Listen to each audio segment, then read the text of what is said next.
This is what it's like to be dyslexic, because that's exactly what dyslexia is like. Word blind and word deaf. There's nothing sometimes going on in your brain. And I'd like to demonstrate what that feels like by just doing this to you. Are you ready?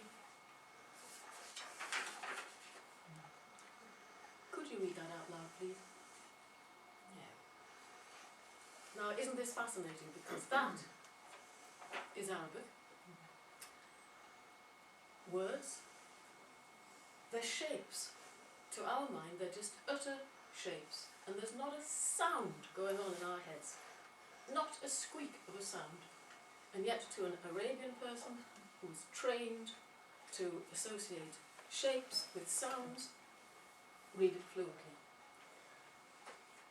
This is some examples of the Arabian alphabet. I mean, they're crazy.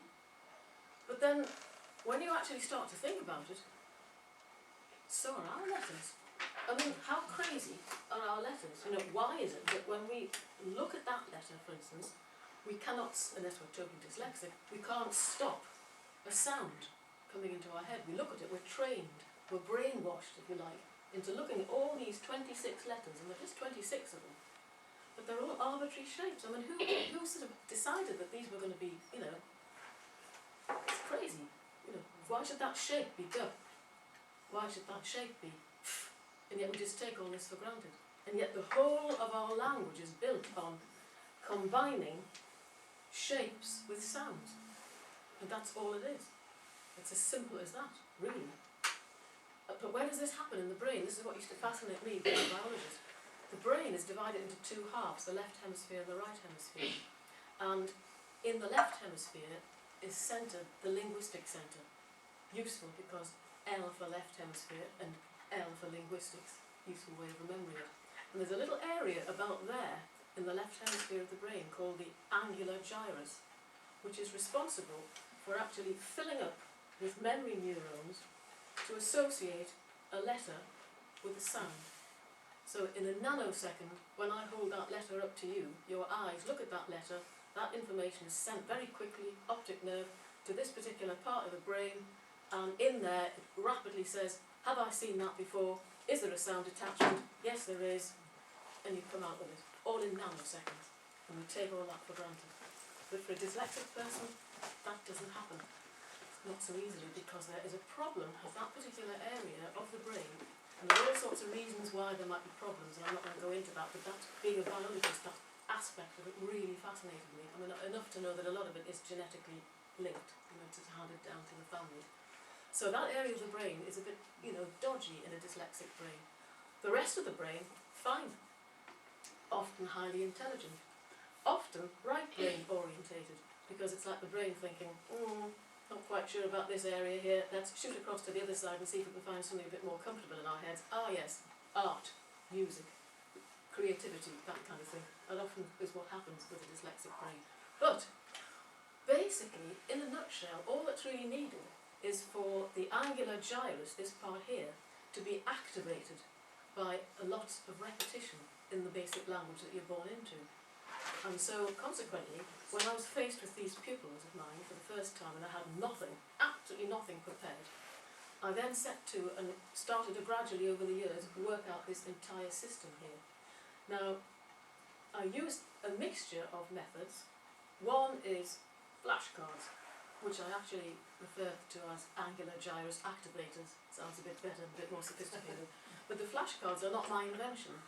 These are based on a system called the Orton-Gilliam method of flashcards, which has been going around for some time.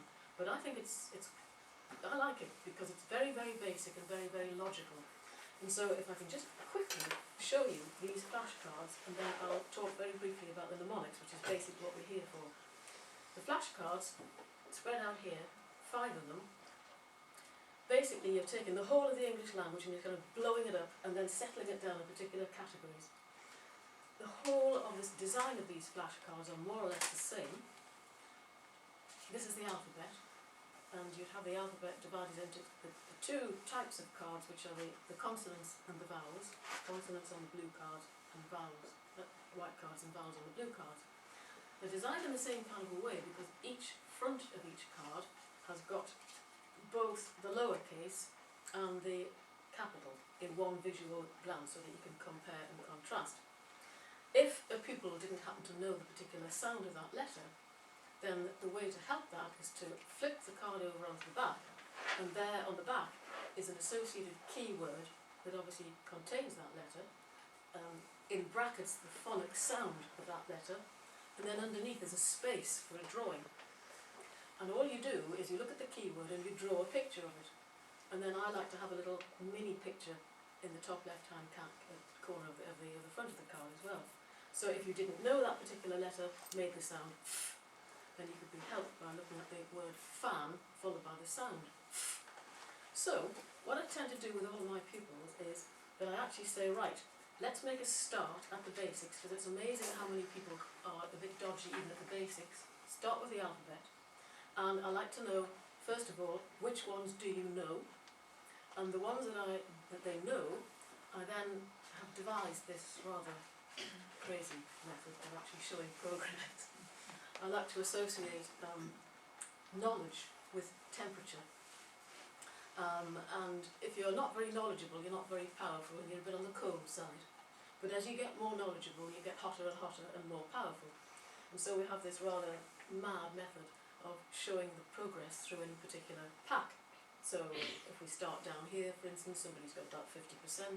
That means that they know that lot of alphabet letters in this case, but we've got to work on those ones. So you work on the alphabet letters until eventually you get 100%. And that means that there's then no problems with each of all of these letters. You know, the brain looks at the letters and it comes out immediately with the appropriate sound. I then like to get out the stopwatch, and when a pack has got 100% from the reading point of view, out comes a stopwatch. Again, it's really fast, and that then means that there's no hesitation whatsoever. The faster you can do that pack, then there's no hesitation, and you've got it embedded in the memory. So once the alphabet is learned, then that means that you're able to actually read words with that kind of a structure.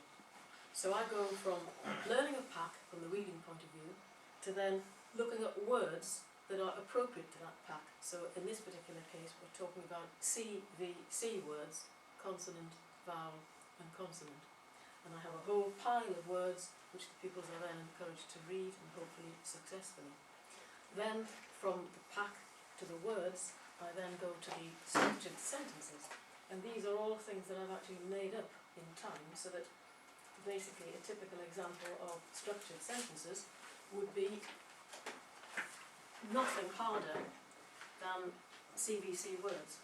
So an entire page where there are nothing any harder than CVC words. So sometimes I've had an example where I've actually had a child who's been a complete non-reader, and they've worked through the alphabet pack, they've got fluent at all the sounds of the letters, they've then read through a whole stack of simple three-letter words, and then I've plunked that down in front of them and just said, read that. And the usual response is, because they've never been able to read before. And yet, when they then can find themselves able to read a whole sentence, then another sentence, and then another sentence, and then a whole A4 page, that is a real confidence booster. And that's, you know, it's great to see. So from the alphabet pack, I go and look at the consonant blends. And the consonant blends, by definition, are literally made up of blends of consonants. I've got 58 of these in the English language, so same kind of thing. We actually look at them, we read them, we get familiar with them, we find out where your starting point is. If you can read 75% of them, that's fine, that's the starting point, and you work on the ones you don't know by literally putting the keywords at the back and drawing them and then saying them and building up that way. I mean, I could talk in so much more detail here tonight about these methods, but I don't want to take up mnemonic time if that's basically what you're here for. But anyway, each pack is done in two different ways. It's done from the reading point of view, and we get a thermometer to show that you can read them. You know, hopefully you get to 100%, and hopefully you get the stopwatch out and you get them really fast and nice and fluent. And then I do another thermometer for the spelling, because the reading channel and the spelling channel in the brain are two different processes going on, and they're very different. And so, although they're linked, they are neurologically a bit separate. So every pack is done in two different ways, reading and spelling. So once you've done the consonant blend pack, that then means that you're capable now, and this is if you haven't been able to read at all, you've coped with CVC words, been able to read CVC style sentences, and then the next thing is you can now read words of this structure. These are consonant blend type words. And this opens up your vocabulary quite considerably. You can cope with an awful lot more words that are a bit harder to look at. And so consequently, if we go here, this is somebody's score. We've started off down there, 32% with consonant blends, then with a bit of practice, up to 70. And then finally, she got up to 100%. Out comes the stopwatch, and this is the time. This is getting faster each time. That there is my time, and I love it when people can beat me, and she has. She's got progressively faster and faster, and finally got below my line and ended up being actually quicker than me. So, a fast consonant blend pack will then mean that look at all of these words that they can now cope with. And I like them to get out an appropriate coloured pen associated with whatever pack we're doing and underline the consonant blends. And then when the consonant blends themselves are not familiar, then reading these words is so much easier. So there's a whole pile of words now. They're words where the blends are at the beginning, and then here we've got words where the blends are at the end. These are all words that they can read now. I mean, these are people who have been non-readers. This is really getting quite exciting. Here we've got even harder words where the blends are at the beginning and at the end. And then I've got all sorts of exercises like word searches at consonant blend. And then here, sentences. Again, words no harder than either CVC words or consonant blend words. Out comes the green pen, pick out the consonant blends, read the sentences. So can you see the kind of progression here? You go from a pack, you get the pack confident, absolutely easy, understood, familiar with all the building blocks of that particular pack. You then go from the pack to the words, cope with the words, and then from the words to the structured sentences. And again, all the sentences that I've created are structured in a way that they can cope with just about anything. You know, readers that are thrown down in front of these children often have words that, that they're hard, that without a structure. And this gradual sort of step-by-step approach is really quite helpful. So then we go from that, this ghastly little pack. I mean, this really is awful, isn't it, Hattie? Yes. The long vowel pack is particularly bad because unfortunately we're stuck with the language that we're born into, and this particular section is an absolute nightmare to actually introduce to a dyslexic child, because you have to say, right folks, sorry to have to sort of land this on you, but really there are 12 long vowel sounds in the English language. Examples A, E, I, O, U, O, R, Ow, Oi and and for each one there are multiple ways of being able to spell. So for instance, for the sound A there are 6 different ways of spelling A in English. For the sound E there are 7. For there are 8. I mean, it's a nightmare, this whole section. But that little pack, I could talk for hours on just this section alone. I'm not going to. That little pack helps enormously with the familiarity of all the different ways of spelling. And again, the same process. Pink pack, prefixes. There are 110 of those in English or thereabouts. Again, you learn them all. These are going on in the beginnings of words. Oh, incidentally, once you've learnt the blue pack, you can then start to cope with words of a more complicated looking structure. So here we've got consonant blend, long vowel spelling, single consonant, that kind of thing. Masses of words now that you can actually cope with once you've done the blue pack. Prefixes, same pattern. How many do you know? Get the thermometer done out. Work on those you don't know, up to 100%. Out with the stopwatch, fast, fluent, pick them out in words. Now you begin to read words like that. So you've got a prefix, a consonant blend, a long vowel pattern. And then obviously I've got loads of structured sentences bringing in all of these kind of words as well. So each pack allows you to get more and more complicated words. And then finally the last pack, suffixes, about 129 of those, same pattern. We've done those, we're now really motoring, because now you can actually look at words like that and being able to, it's called word attack skills, being able to break the words up into the familiar building blocks and sound them out and hopefully being able to read. remember, for each pack, I also do the spelling of it as well. So hopefully, you know, you can both read and spell everything that's going on in there and have a good attempt at spelling the associated words and the dictated sentences. So, that was that is the sensible way of actually doing the teaching. And then, many years ago, going to a school in Allendale, there was a little girl who said that she had problems with words like because, that she couldn't actually remember the order of the letters. And as I was driving to school, literally driving to school, I'm thinking, what on earth can I try with her? She's obviously really struggling with this. And I suddenly had this kind of brain word and thought, oh no, we need something that has a kind of a mental glue to keep the order of letters in her head. And I probably thought, mnemonics. I haven't tried mnemonics. There is a mnemonic, for instance, for the word because, which was circulating in the schools at that time, which was big elephants can always understand small elephants. I thought, right, I'll try that with her and see how that works. And then straight away I had this kind of heavy feeling in the pit of my stomach. I thought, oh God, that's all very well for that one word because, but what about all the hundreds of words that she can't spell on this sort of high frequency word list? I suddenly thought, well, what happens if you actually start the chant with the word that you're targeting? So in the car on that way to the school, I literally made a chant up for the word because, which began with the word because, which was because elephants can add up sums easily. And I went into the classroom and presented this to her, and I said, try this method. And here's the word on the front, clearly written. I wrote the chant on the back. Never ever does the child have to write the chant out, because clearly some of the words in the chant are quite hard words.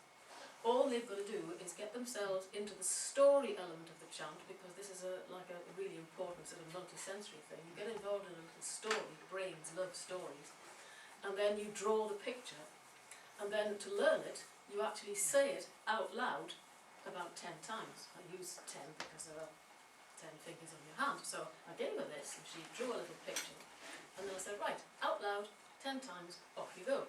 So she went round the classroom because I was and then she suddenly stopped and her eyes widened with delight. And she said, that's going to work. I said, great, get to 10, finish it off, and then come down and let's just see if you can then use that chant in your head to spell the word because. And she did. And she was so excited, she wanted more. Can I have more? And I said, well, I haven't got any more, I've just made one up in the colour, but we'll make some up together. So we made about half a dozen up in that first lesson. And when I went to see her the following week, I was convinced that she would have forgotten them all. On the contrary, she ran to grip with these cards. Fantastic, I want more, more, more. And over the next few months, I made loads of chants up for high frequency words, and she accumulated, it was over 200. And she could then say these chants effortlessly, one after the other, within a very short period of time. No way is that possible with an ordinary chant, because you just would get completely confused. The fact that you're starting the chant with the word is it's like light years different, because first of all the chant relates to the word on the front. It brings in some of the meaning of the word, which is helpful. You then draw the picture, which activates the visual memory. You then say the chant out loud, which activates the auditory memory. You then write the word out using the chant, which is the kinesthetic memory. So all of these parts of the brain are lit up to learn this one word, and it's incredibly powerful. I tried that method then out on lots of other pupils at the time, and there was one little boy, I mean, he absolutely adored these chants. He was so keen on these chants, he used to deliberately misspell some of the words that I gave him to spell so he could have some more chants. He could do, in 1 hour, over 500 chants. He had a mass of about 560, and he was going for his 500th certificate. And I was stacked to these things, a bit like Hattie. Hattie's got masses of these. I was looking at this lot like a hedge in front of me, and I said, Neil, we're not going to get this done in one lesson, are we? I'll tell you what, we'll just take this first half here, we'll get that done today, and then when I see you tomorrow, we'll do the next half. Right, he said, let's get going. Did them all in 1 hour. So that's 545 words that child could then spell that he couldn't spell to save his life before. Really powerful. So because he was so successful with this, and lots of other pupils were, I decided to get some books made, and so that's why it was there. But what I had to do for me, I had to actually make myself this, because I must have made thousands of chants, and they're all in my head here, and I carry them around with me wherever I go. But this is a little book which I found invaluable because it's basically, at every letter of the alphabet, the words are sorted into nouns, adjectives, verbs, place names, animals, plants, foods. So if you're making a chant up, for instance, and you get to a letter like, you know, P in the middle of the word, and you think, oh, it seems like it could be like an adjective.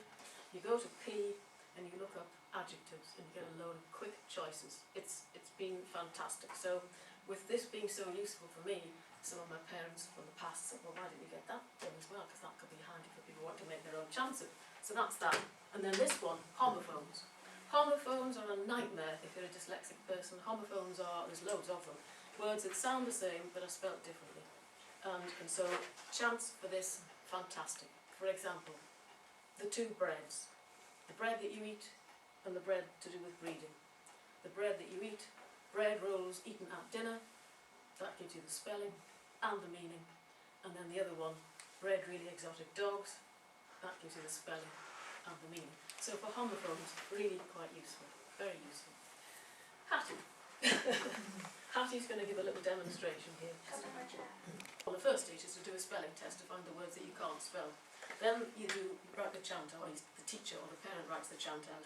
And then if you like, you have a little story going on here, you see. And you relate the story, and then the child actually then does the drawing. Hattie's drawings are absolutely fantastic, and I'm sure she'll leave them lying around so that you can actually come and have a look at them. Absolutely brilliant little stories, really beautiful little pictures. Look at that, works of art, really great. So once you've got the picture drawn, then the next stage is to say them out loud 10 times. Okay? Well, we don't need to demonstrate that because that's pretty straightforward. Then when you've done them out loud 10 times and got them going, the first way of testing, I would actually hold the word up. And then, can you just demonstrate a few? So, off you go. Those horrible old sausages explode. Uncle never cleans large ears. Shark has attacked rowdy kids. Work on one's kite. Shoe has really enormous whiskers. Gerbil eats raw bacon in lounge. That kind of thing, okay? And so, when you've tested them by holding them up, because that helps a little bit, because then the child is then looking at the word and the order of the letters, which helps them, you know. The next thing is to take them completely away from their eyes and say, right, so you ready for this? Sort of. Do you want to be timed? I think I should go ahead and first. Go through them first. Okay, right. So this is not looking at them, just simply saying them. So you ready? Okay. Toad. Toad on a desk. There. There he eats raw eggs. Boar. Wild pig. Born on a road. Raw. Raw apples wither. Fly. Fly lovely yellow hammer. Laughter. Laughter at Uncle Gregory's house turns everyone red. Mother. Mother on the horse enjoys riding. Which one? Which horse is called Hattie? Aeroplane. Aeroplane explodes really old pilot laughs at narrow escape. Hurt.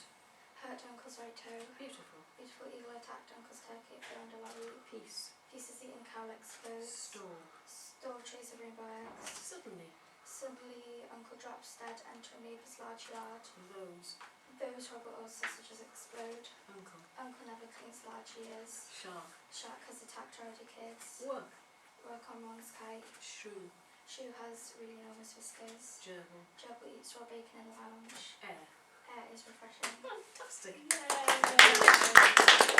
Had we had the stopwatch on, it would have been really quite quick. That's brilliant. So now, can you see how that's all kind of in there in the memory? And I've actually had pupils who I don't teach anymore, haven't done for years, and I'll keep bump into me and say, you know those chants you gave me 15 years ago? I still got them in my mind and I still use them. I think, great, that's exactly what we want. Something that will stay in there and be a little bit stronger than look, cover, write, say. Because look, cover, write, say is absolutely fantastic if it's Thursday night and you've got a test on a Friday morning. And you do your look, cover, write, say, and you may get 9 out of 10. But then next week it's gone, because you've got other words coming in, look, cover, write, say, and so this sort of drift. So this is quite powerful. And it means you can then use that chant to obviously spell the word. You never ever write the chant out. You just simply use the chant in your head to write the word. Well done. Thank you. Now, what I would like you all to do now is to try this method yourself. So, I think you've got little bits of card in front of you. Have you got about 4 bits of card there? Right? Well, I thought I would absolutely hurl you in at the deep end by giving you two stompingly hard ones. Alright? The beauty about these is they're little stories. So, for the story for this is, what you have to say is, I usually start with, picture the scene. Uncle has got a farm, and he loves his animals, and he's particularly fond of this prized turkey. This prized turkey is not a turkey that he just fattens up for Christmas. This is a really special turkey with wonderful plumage, and he's devoted to this turkey. And he makes sure at night time that it stays in the barn, so it doesn't get eaten by foxes. Well, unfortunately, one morning the turkey gets out, and it's waddling across the farmyard, passing this parked lorry, and at the same time there's this beautiful eagle flying through the air, looks down and sees the turkey and thinks, breakfast. He starts to fly down, and it's just about to attack this turkey when the turkey fortunately looks up and manages to sort of waddle and flap and kind of flying kind of underneath this parked lorry and saves, it manages to get away with not being killed. So that's the story. So what you do is you write the word of a parent, maybe you can do this, or the child, and write the word just beautiful on the front of the card, and then if somebody could write that chant on the back of the card, and then get set to and draw a little picture of that particular event. So you want a turkey, you want a lorry, and you want an eagle. And it doesn't matter if you're not brilliant at art, it's just, you know, make some impressions, do the pictures. For the simple reason that that action alone activates the visual memory. Obviously, if the parent writes the chant out, that's fine. But the actual drawing is really best done by the child himself.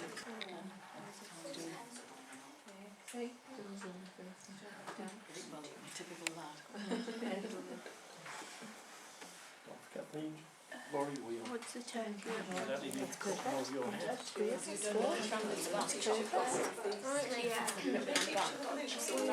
drawing doesn't really matter. You write the word beautiful on the other side. It's a bit inconsistent actually. In France it's not a bit inconsistent, you know, they've all got the same punctuation, particularly the students. Not a chance, just that. The F didn't go anywhere because basically it goes backwards. That's what she G. was saying. Watched a video, I think, of one of my ex-pupils. Oh yeah. You don't need that, do you? It's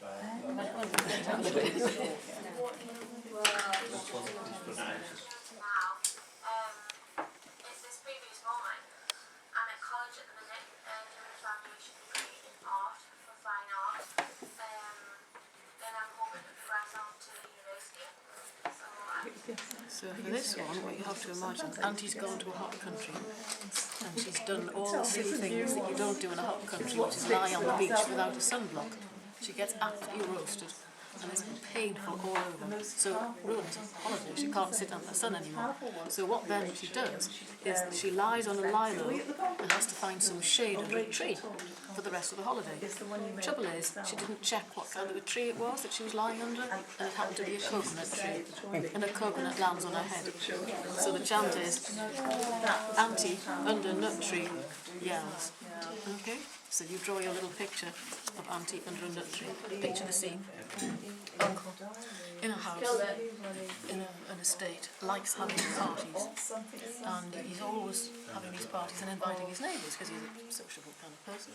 And the neighbours dread these parties because, unfortunately, and probably because all of the animals that Uncle tends to keep in his house, Uncle tends to smell them. So they don't like them going out to these parties. So another party has been announced, so the neighbours go into this house of his, but then very, very quickly they run out again because he can't smell it. So neighbours escape in great haste because our uncle really smells. Pull it down and buy a new one, but he can't afford a new one. So he takes these old planks of wood and loads of nails, and he keeps on hammering these old planks in position to keep the thing upright so that he has a place to escape to. So the chant is, enough nails on Uncle's garden hut. It was a good one.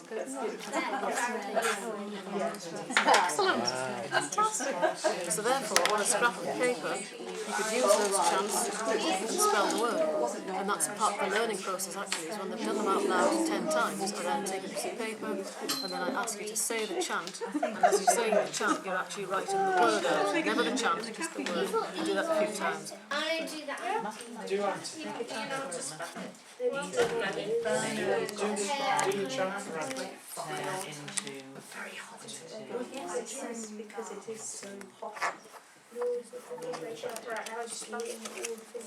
Right, laugh at Uncle Gregory's hair.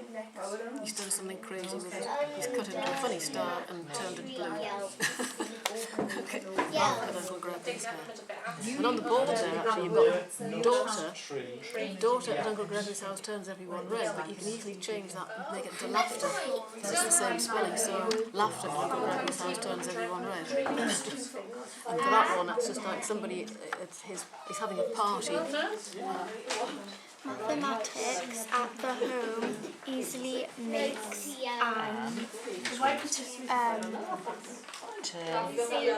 So, they see an ice cream parlour, and they go into the ice cream parlour and they get themselves some ice creams.